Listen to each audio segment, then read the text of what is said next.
Сәлеметсіздер мен құрметті әділ қазылар. Мен Ұлытау облысы, Сәтпаев қаласы, Сәкен Сейфуллин атындағы гимназияның 9-шы Б сынып оқушысы Тажбенова Камила. Жобамның тақырыбы Қаныш Имантайұлы Сәтпаевтың химия өнеркәсібіне қосқан үлесі, бағыты өшпес жұлдыздар. Жобаның мақсаты Қаныш Имантайұлы Сәтпаевтың жан-жақты еңбектерін және химия өнеркәсібіне қосқан үлесін зерттеу.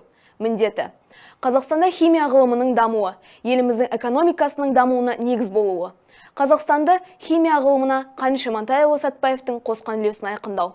Тақырыптың өзектілігі уақыт талабына сәйкес болашақ азаматтарға химия ғылымының қажеттілігі маңызды рөл атқаруда.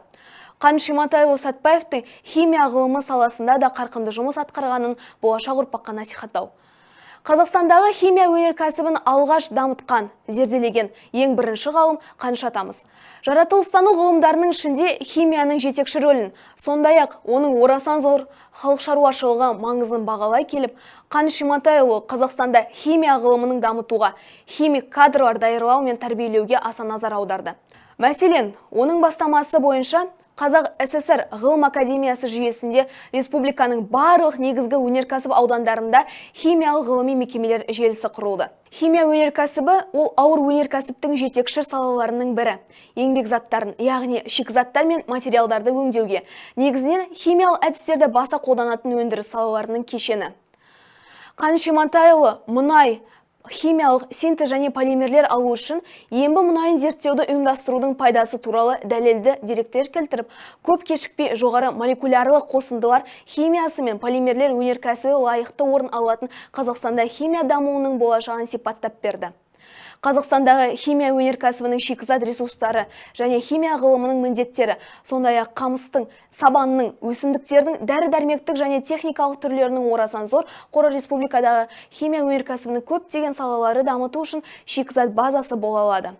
Кестеге назар аударсақ, 1946 жылы химия институттары ашылды. 1959 жылы орталық Қазақстанда Қарағанды химия металлургиясы институттары ашылды. 1959 жылы Батыс Қазақстанда Гурьев мұнай және табиғи тұз химия институттары ашылды. 1959 жылы оңтүстік Қазақстанда химия ғылымдары институтының Шымкент бөлімшесі ашылды.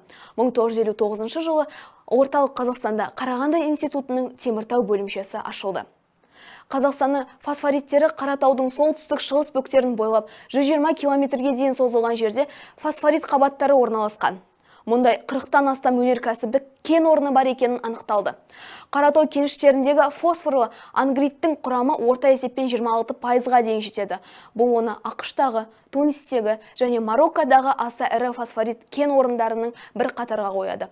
Қаратаудағы фосфордың жалпы қоры тек 400 метр тереңдікке дейінгі жердің өзінде 1,3 миллиард тоннадан асып түседі. Ақтөбе химия комбинаты Қаныш Имантайұлы орталық және республиканың баспасөзде бірқатар маңызды ұсыныстармен, атап айтқанда, Ақтөбе химия комбинаты мен Гурьев мұнай өңдеу заводын жергілікті шикізат базасына көшіру туралы, кокс, химия және пластық метан негізінде жоғары сапалы жүн мата мен жібекті мата алу үшін қажетті синтетикалық талшықтың нейтронның ірі өндірісін ұйымдастырды.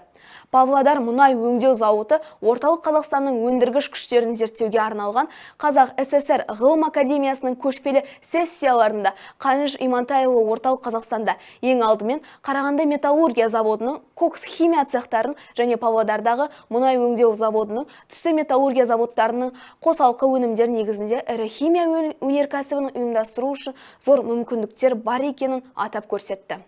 Тараз суперфосфат өңдеу зауыты Қаныш Сәтпаев ғылыми зерттеулердің нәтижелерін практика жүзінде қолдануға, атап айтқанда, ауыл шаруашылық химия саласында қолдануға зор көңіл бөлді.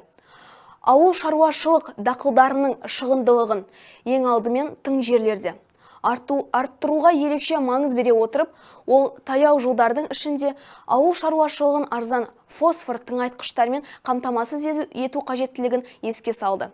Сәтпаевит минералы аса құрметті Қаныш Сәтпаевтың құрметіне ванадиттер тобына жататын минералға сәтпаевит деген атау берілді.